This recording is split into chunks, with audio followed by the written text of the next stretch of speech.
Coming up, a new book that chronicles the events that point to biblical prophecies coming to pass before our very eyes. Welcome back to Jerusalem Dateline. I'm Julie Stahl.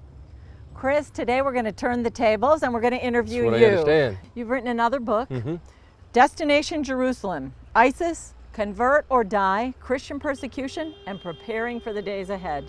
Why did you write this book? Well, I wrote the book, Julie. It came out of our experiences last summer in northern Iraq in June and August, and that was sandwiched in between the war we had, 50-day war between Hamas and Israel. And I wanted to tell people, first of all, about ISIS, how they came to be, the danger that ISIS poses not only here to Israel, but to Western civilization. I wanted to tell people about Christian persecution. We met with a number of Christians who were persecuted, left their homes, given a choice, convert or die, and people need to know about what's happening to them. And finally, I wanted people to know how to prepare for the days ahead. We live in dangerous, dark days. People need to know what's coming and how to get ready. So we saw this meteoric rise of ISIS last year. Who exactly are they and where are they going? Well, the book chronicles exactly how they came to be. The genesis was AQI, which is Al-Qaeda Iraq. They came out of that group, but they really sprung on the world stage on June 10th when they took over Iraq's second largest city, Mosul, which is ancient Nineveh. That's where the prophet Jonah went 3,000 years ago, and he preached his message of repentance to the ancient people of Nineveh. And now they have established what they call a caliphate. Now, this is important because this has been the dream of many Muslims for years, that they would establish their own entity. This is like an Islamic empire, and this is embryonic right now, but they want to actually enlarge that, not only to the region, but around the world. And what has this meant to the Christians that are living there? Well, for the Christians, and I have this New Testament right here because this is a story of a guy named Yadi. And when we met him, he told us about his situation. So many of the Christians, thousands of the Christians, tens of thousands of Christians have left their ancient homes that they had been in for generations. And they were told by ISIS, you have four choices. The first choice is you could leave. And that means leaving behind almost everything, their possessions, their lives, their livelihood.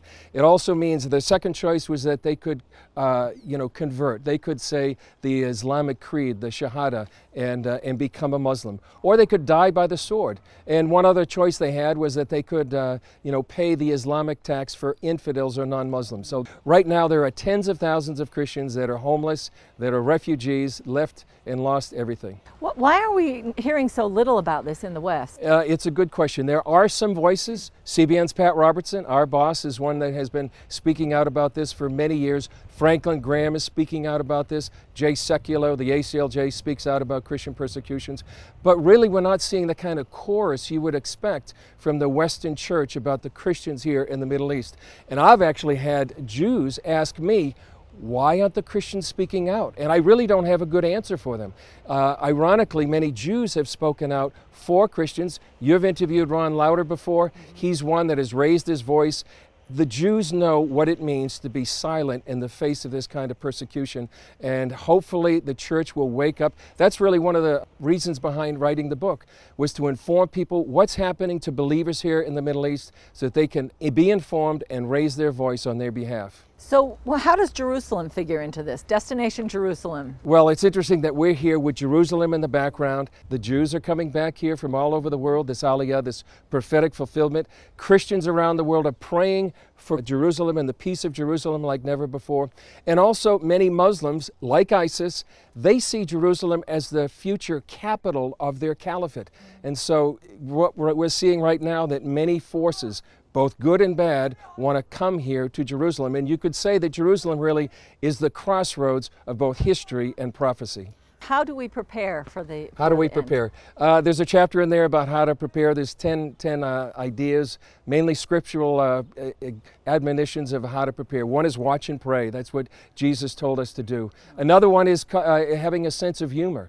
These are dark and dangerous days. They're scary days, but I think we have to have a perspective and a sense of humor in these dark days. And the other thing is a perspective, a heavenly perspective, that Jesus said, when you see all these these things, look up, for your redemption draweth nigh. And it's not a coincidence that Jerusalem, we see the Mount of Olives. 2,000 years ago, Jesus ascended into heaven. He promised when you see all these things happening, he'll come back. So we're living in a season, a very sort of pregnant with prophecy, prophetic fulfillment. And these are some of the things we can do to prepare for the days that are coming. Well, thank you, Chris. And your book is available on Amazon.com, and we look forward to reading it. Thanks, Julie. It's great to be with you. And I enjoyed this, having the tables turned.